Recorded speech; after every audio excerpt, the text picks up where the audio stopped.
ఆయన ఏం కోరుకుంటాడు చెప్పు? నీ దగ్గర వచ్చేటప్పుడు నీ చేతులు ఎంత లావుకున్నాయని చూస్తాడా? అంటే అర్థమైందా? నువ్వు ఎంత కట్టబుట్టుకున్నావు, ఎంత మూట పుట్టుకున్నావు చూస్తాడా? అయితే చూడు, ఆయన వస్తుంటే, నువ్వు వస్తున్నావంటేనే నీ హృదయాన్ని చూస్తాడా. నువ్వు వచ్చేటప్పుడు ఆయన గేట్ దగ్గర పరిగెత్తుకుంటూ కిందకు వచ్చేస్తాడు, నేను గట్టిగా హత్తుకుంటాడు, నీతో పాటు ఆయన పైకి తెచ్చుకుంటాడు. నేను తెలుసా నీకు? ఇవన్నీ కింద వచ్చేటప్పుడు దేవుడు అంత ఇష్టపడతాడు నువ్వంటే అంత. ఎందుకంటే ఆయనకి కావాల్సింది నీ హృదయపూర్వకంగా ఆయన ప్రేమించాలని నేను ఎదురు చూస్తున్నాను. నీ కొడుకో, నీ కూతురో, వెంటనే నీ కుమారుడో, నీ కుమార్తెనో నీతో మాట్లాడకుండా 2-3 నెలలు మానేసేటప్పుడు ఆ బాధ, ఆ వేదన ఎలా ఉంటుందో ఒకసారి ఆలోచించాయి. నువ్వు ఎంత కృంగిపోతే, ఎంత కృషించిపోతావు. మళ్ళీ వాడు తిరిగి నీ దగ్గరికి వచ్చినప్పుడు బైబిల్ ఏముంది?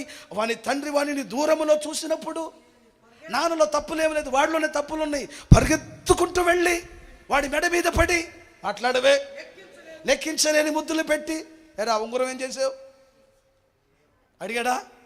చెప్పులేరా మొన్నే కదా కొనిచ్చాను నీకు, లూయి ఫిలిప్పి చెప్పులు కొనిచ్చాను, ఏమైందిరా? వింటున్నారనా మాట? ఏదిరా నీకు మొన్నే కదరా నేను బట్టలు కొనిచ్చాను, అంతలో ఎన్ని అడుగుల వచ్చిన వెంటనే చూశాడు, ఇవన్నీ లేవనుకున్నాడు. ప్రశస్తమైన వస్త్రమును తెచ్చి వీనికి కట్టి, వీని వ్రేలికి ఉంగమును పెట్టి, వాని పాదములకు రక్షలను తొలగించి, క్రొవ్విన పశువును వధించండి, నా కుమారుడు తిరిగి వచ్చాడు. ఆయన కోరుకుంటుందన్న మన ప్రేమను మాత్రమే. ఇంకేం కోరుకుంటాడు నీ దగ్గర? ఇంకేం కోరుకుంటాడు? ఆయనకి ఏం కావాలి నీ దగ్గర?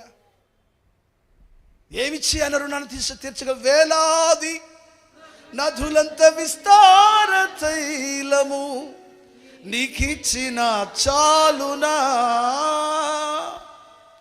వేలాది నదులంత విస్తార తైలము నీకిచ్చిన చాలునా,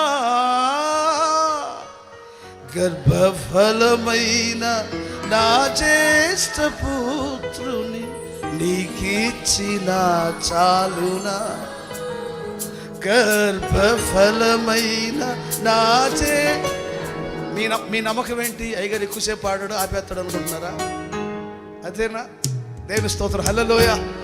మంచి చెప్పాలి, హల్లెలూయ.